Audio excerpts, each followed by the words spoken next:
আমার অপবাদী তকমা ঘুচল। হাত জোর করে সিবিআই বিশেষ আদালতে বিচারককে জানালেন কলকাতা টিভির এডিটর কৌস্তুভ রায়। এই আদালতের কাছেই বিচার পাবো আমি। শুক্রবার বিচারক প্রশান্ত মুখোপাধ্যায়ের এজলাসে সওয়াল করলেন কৌস্তুভ রায়। এদিন কোনো পক্ষেরই আইনজীবী আদালতে উপস্থিত না থাকার কারণে কৌস্তুভ রায় নিজেই নিজের সওয়াল করেছেন।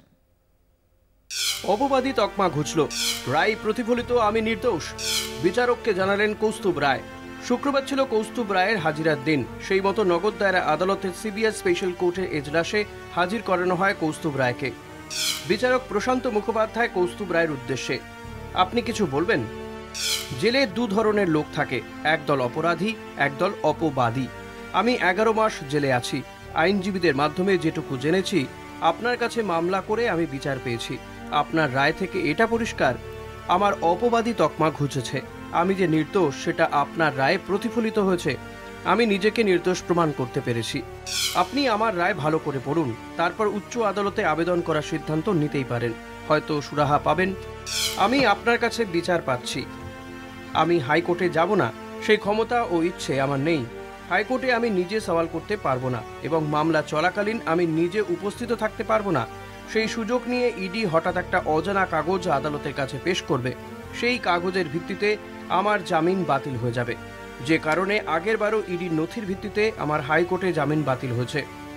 ওই অভিযোগ আমি ইডির বিরুদ্ধেই তুলেছিলাম। উল্টে 60 কোটি টাকার অভিযোগ ওরা আমার ঘাড়েই চাপিয়ে দিয়েছে। তাই আমি আপনার অধীনেই থাকব। আমার দৃঢ় বিশ্বাস, আজ না হোক অন্য কোনো দিন সুবিচার আপনার কাছ থেকেই পাব। বিচার ব্যবস্থার নিয়মের মধ্যে থেকেই আমি আপনার জামিন বাতিল করেছি, কারণ হাইকোর্ট আপনার জামিন বাতিল করেছে। এছাড়া আপনাকে আটকে রাখার আমার কোনো উদ্দেশ্য নেই। বিজয় মদনলাল চৌধুরীর রায় পরিষ্কার, ট্রায়াল কোর্টের হাতেই ক্ষমতা আছে উপযুক্ত বিচার করার। 467 অনুচ্ছেদের 18 সিতে তার উল্লেখ আছে। আমি 11 মাস বাদে আপনার কাছ থেকে সেই বিচার পাচ্ছি। জামিন না পাই, কিন্তু বিচার পাচ্ছি। এরপর কৌস্তুভ রায় NV রামান্নার 3 বিচারপতির বেঞ্চের রায়ের কপি তুলে দেন বিচারকের কাছে। রায়ের কপি পেয়ে বিচারকের মন্তব্য, আপনি এইভাবে পড়াশোনা করুন, এতে আদালতের অনেক সুবিধা হচ্ছে। কৌস্তুভ রায় হাত জোর করে, হুজুর, জেলে বসে কাজ নেই, তাই আইনি কাগজ নিয়েই পড়াশোনা করছি। 8ই জুলাই মামলার পরবর্তী শুনানি। কলকাতা টিভি।